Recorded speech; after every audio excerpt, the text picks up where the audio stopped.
And we now talk to Health Spokesperson, Undersecretary Rosario Vergeire. Good morning, Yusek. Thank you for taking our call. Yes, good morning, ma'am. Yusek, I know that you've said that there are many factors that can be considered as to why a person who arrived here from the Philippines can test negative and then later on test positive. But how often do you see cases like this? How normal is this occurrence? We cannot say that it's normal, but there are specific occurrences that when returning overseas Filipinos would come into the country, they would test negative at the start during the time that they were swabbed in the airport. But when they get back to the LGUs, they turn out to be positive.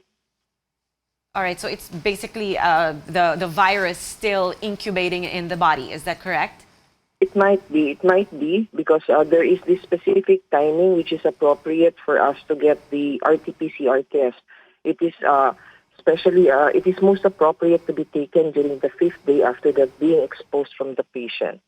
So kung ganon, Yusek, how can we be sure that those who are traveling, even domestically, are really negative for the virus? So, for example, a person wants to go to a certain tourist destination and they only need to present a negative swab test a few days before travel. How can authorities ensure that they won't test positive later on and then pass it on to someone else?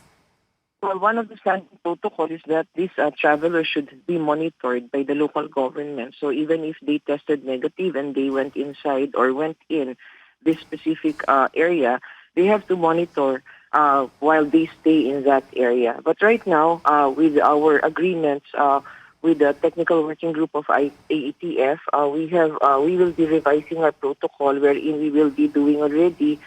We will be testing when they get to the place of destination, especially for international travelers, and then they get to be tested again after 5 days, so that we are very sure that when we release them from the quarantine area, we have tested them negative on the 5th day.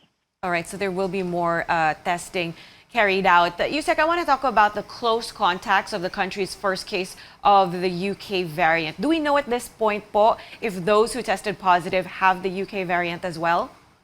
Oh, well, we tested all of them, and those who tested positive among these close contacts of the Hong Kong index case, their CT values were more than 30, so it was not appropriate for genome sequencing.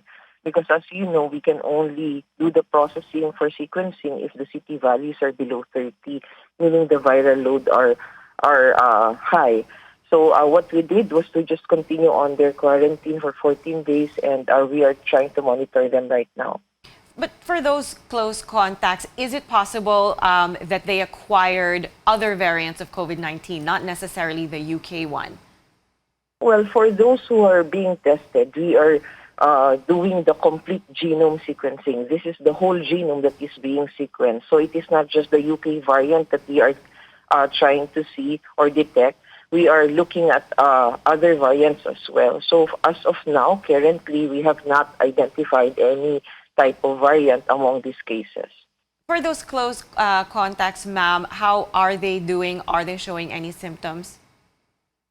For all of those close contacts from the Hong Kong index case, they are now stable. They have been released from quarantine. They are being monitored. As for these people who are the close contacts of this Dubai index case, they are all asymptomatic as well.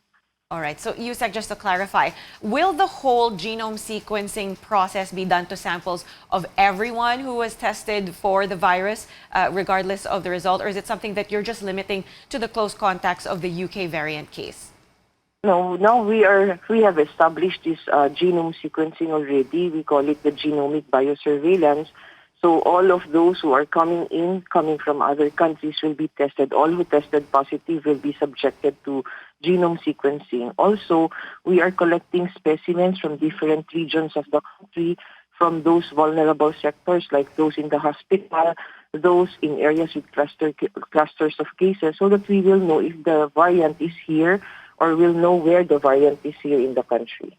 All right. And finally, Yusek, the Health Department has said that the Philippines has received confirmation of its participation in the global COVAX facility, and this will ensure that the country will receive vaccines in the first quarter of the year. Could you tell us more about this?